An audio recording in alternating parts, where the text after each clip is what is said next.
सभी साथियों को, भाई बहनों को, सभी को प्रणाम नमस्कार। आज मंगलवार है और 11वीं है, जिसको कि हम एकादशी भी कहते हैं। एकादशी व्रत है तो मंगलवार भी है, और तो मैंने सोचा कि क्यों ना भगवान का नाम थोड़ा सा आप तक भी पहुंचा दिया जाए। थोड़ा अपनी वाणी से अपनी वाणी से आप लोगों तक भी थोड़ा दो शब्द पहुंचाया जाए।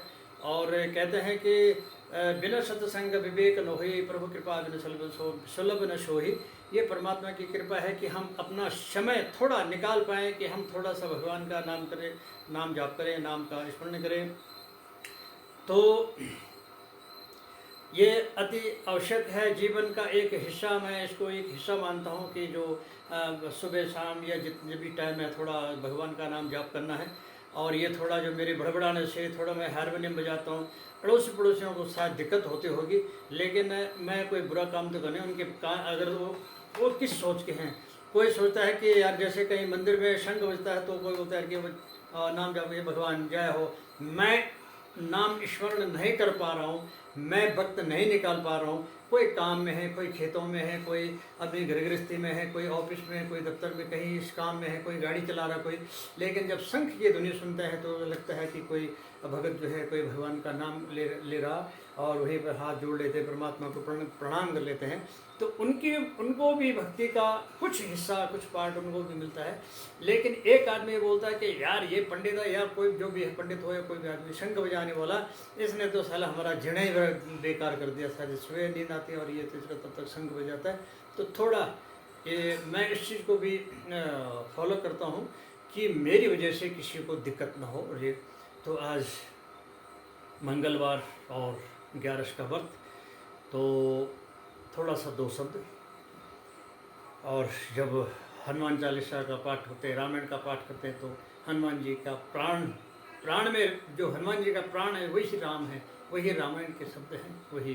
तो हनुमान जी वहाँ कहते हैं कि जब कहीं रामायण का पाठ होता है, हनुमान जी वहाँ उपस्थित हो जाते हैं, वहाँ आसपास में श्रवण करने लग जाते हैं।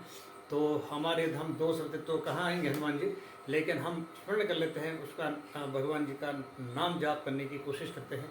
हे प्रभु, आप भी मेरे अगल बगल में और मेरे आसपास में आइए, और मेरी वाणी से जो मैं यहाँ पर बड़बड़ा रहा हूँ इनका श्रवण करिए। मैं शुद्ध बड़बड़ा रहा हूँ, अशुद्धता शुद्ध अशुद्ध का हमें ज्ञान नहीं है, लेकिन मन में श्रद्धा है कि हम दो शब्द जो है परमात्मा का स्मरण करें। और ये तो अब यूट्यूब के माध्यम से आप तक में पहुँचाने की कोशिश कर रहा हूँ।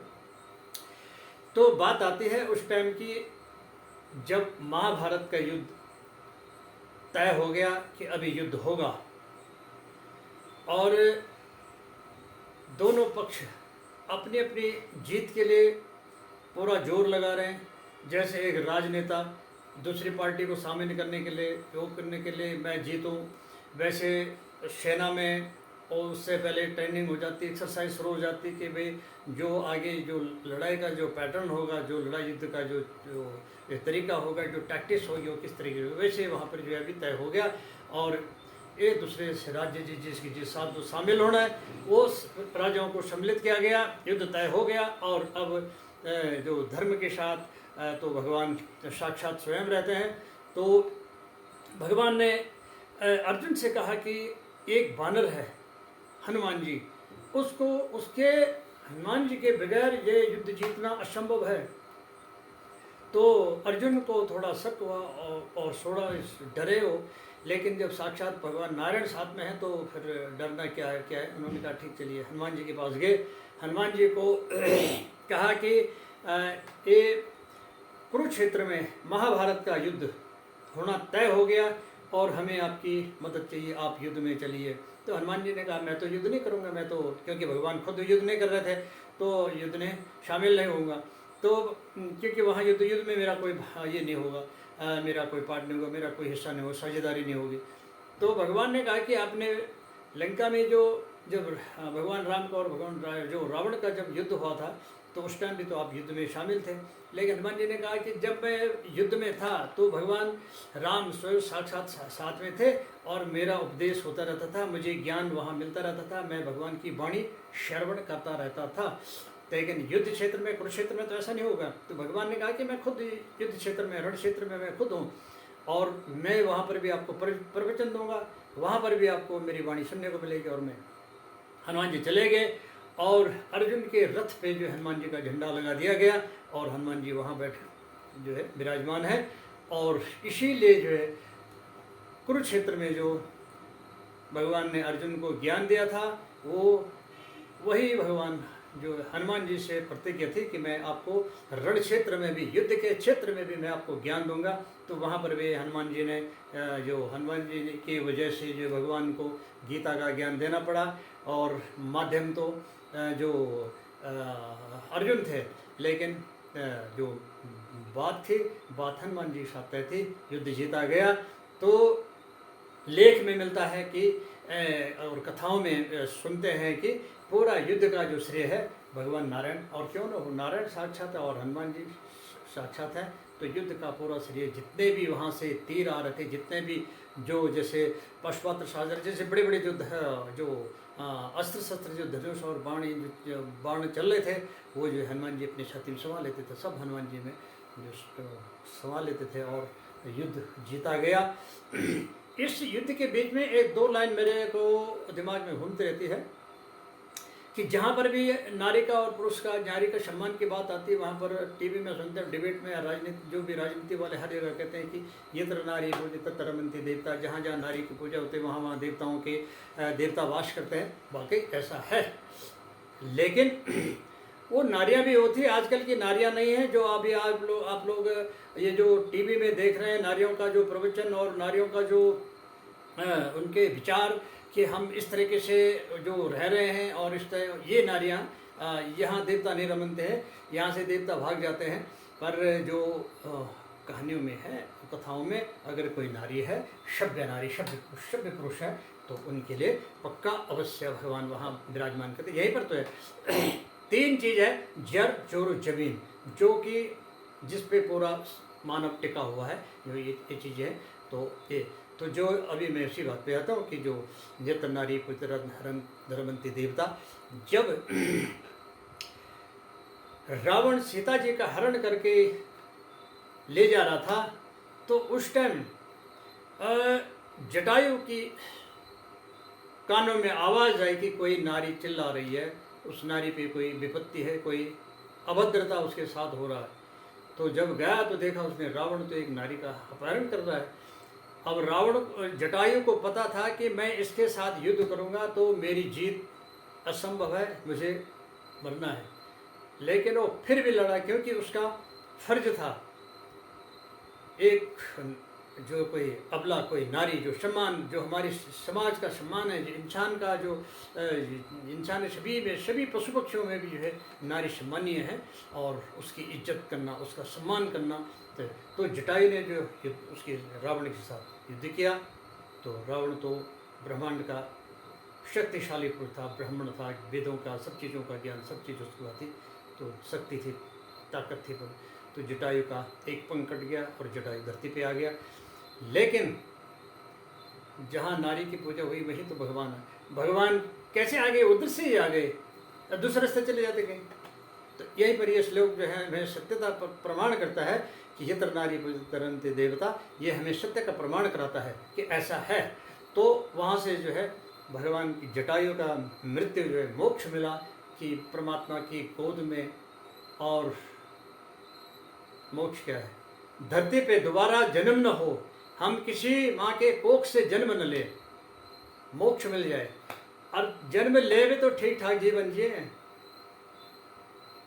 तो वही जब महाभारत के युद्ध में इतने बड़े बड़े अधिपति, इतने बड़े बड़े ताकतवर, इतने बड़े शक्तिशाली देवताओं के साथ भी जो युद्ध करने के सक्षम थे, और दोबारा ऐसे महापुरुष पैदा नहीं हुए। अब जब सतयुग आएगा कभी तो होगा, तो लेकिन अब तक ऐसा महापुरुष, ऐसे योद्धा इतिहास में, ऐसे ग्रंथों में, वेद वर्णन में कहीं भी ऐसे में नहीं आया कि इतने शक्तिशाली पुरुष और थे। तो वहाँ पर एक नारी का चीर हरण हो रहा है, परिवार की एक बहू है खानदान की। अरे कौरव पांडव भाई बंद है, पर जब भाई बंधों में झगड़ा होता है, दूसरे घर के दूसरे भाई बंधों में कोई बहू या कोई औरत की बात आती है, तो उस टाइम दूसरे पक्ष वाले भी, जिनका उनके साथ झगड़ा है, वो उस टाइम मर मिटेंगे। भैया हमारा युद्ध है, हमारा आपस में झगड़ा है, वो ठीक है। जमीन का है, चाहे 3 चीज़ें, जर जोर जमीन, इन 3 चीज़ों का झगड़ा है, वो बात अलग है। लेकिन जहाँ जो है नारी पे बात है, तो वो वहाँ भिड़ जाएंगे सम्मान के लिए, क्योंकि ये उनका भी सम्मान है। तो यहाँ पर कौरवों का भी सम्मान था, उनके भी सम्मान की क्षति हो रही थी कि जो एक बहू का जो वस्त्र हरण हो रहा था, लेकिन पूरे कौरव सेना आ करके ठाके लगाते रहे। चलो उनके तो रहे, धृतराष्ट्र ये देखते नहीं थे, ठीक है। पर गुरु, जितने गुरु द्रोण हैं और भीष्म पितामह हैं, जो कृपाचार्य जी हैं, और जो इस टाइप के जो दोनों पक्षों के जो श्रेष्ठ पुरुष थे, उन्होंने भी जो है चुपचाप बैठे रहे, मौन दर्शन बैठे रहे। और इस सब का जो है जो पाप का श्रेय जाता है, जो कष्ट का श्रेय जाता है, वो पितामह पे जाता है। पितामह ने दोनों वंशों के श्रेष्ठ थे, वो दोनों पक्षों के श्रेष्ठ थे वो। तो वहाँ पर उनको रोकना, दुर्योधन को और इनको रोकना चाहिए था कि ये जो है अपराध है और ऐसा ना हो। और भले उनको युद्ध करना पड़ता तो कर लेते युद्ध, उसमें क्या है, कौन जीत पाता उनसे। तो सारे कोई भी कौरवों में या पांडवों में कोई उनसे जो है श्रेष्ठ था ही नहीं जो युद्ध में जीत सकता उनको। लेकिन वहाँ पर वो गलत प्रतिज्ञा की कि मैं सिंहासन के प्रति तो सिंहासन कौरवों में पांडवों में जा रहा, तो कौन सी दिक्कत थी। किसी योग्य पुरुष के हाथ में तो सिंहासन जा रहा था। जैसे आज गांव में प्रधानों का चुनाव हो रहा, वो प्रधान काबिल भी है या नहीं है, क्षेत्र समितियों, क्षेत्र पंचायत के हो रहे हैं, ये जिला पंचायत, वो काबिल है भी या नहीं है, लेकिन फिर भी बोल रहे हैं कि हम इसको देंगे। अरे भाई, काबिल को जो हम दूसरे पक्ष में हो या अपने पक्ष में हो, जो काबिल आदमी उसको रखो, उसको बनाओ। लेकिन वहाँ पर भी भीष्म पितामह ने गलत प्रतिज्ञा पे जो है वो प्रतिज्ञा के पे जो है वो अड़े थे, और यहाँ पर चीर हरण हुआ। तो भगवान कैसे हो सकता है, भगवान तो वहाँ साक्षात हैं। और इतना कपड़ा निकला, इतना साड़ी निकली कि सब आश्चर्य में हो गए, सब ये स्तब्ध रह गए कि इतनी कैसी हो। और मर्यादाएं तो भंग नहीं हुई, लेकिन भीष्म पितामह की मर्यादाएं भंग हो गई। और जब मृत्यु आई तो बाणों की सैया पे आए और त्राहिमाम हुआ। तो इन चीज़ों से हमारे जो ये ग्रंथों में, वेदों में हैं, इन चीज़ों को अपनाइए, ये आदमियों को भी फॉलो करना चाहिए। और नारी पे आजकल के जो नारियाँ जो जिस टाइप से हो रहा है, वो कपड़े का जो हिसाब चल रहा कि कपड़े का, और हम किसी चीज़ की मर्यादाओं का, ये जगह कि हम मंदिर में ऐसे जाएंगे, मंदिर में नहीं जाने दे रहे हैं, तो बवाला खड़ा कर दिया।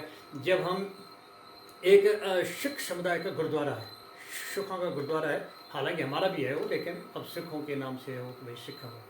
हम जब वहाँ जाते हैं, तो हम फौज में भी थे, तो वहाँ जब गुरुद्वारे में जाएंगे तो सिर में पटका बांधेंगे, कपड़ा बांधेंगे, क्योंकि वहाँ नंगे सिर का प्रावधान नहीं है।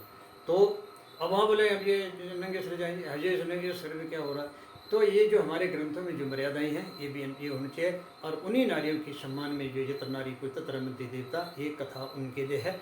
और मैं ये थोड़ा अपने विचार व्यक्त करना चाहता हूँ, भगवान की वाणी का मैं स्मरण करना चाहता हूँ। मैं हर बार ये बोलता हूँ, मुझे ज्ञानम न ध्यानम गुणों न सिंगत, मुझे न ज्ञान है, न ज्ञान ध्यान कुछ नहीं है, न जानता हूँ, लेकिन श्रद्धा ये है कि भगवान की वाणी का स्मरण करना है, भगवान की वाणी का जो है जाप करना है, भगवान की वाणी दूसरों तक पहुँचाना है कि किसी के कोई सुने, शायद मेरे एक दो शब्द कुछ काम के निकल जाए, तो कोई उनको फॉलो करे, कोई उसको अनुकरण करे कि ऐसा है।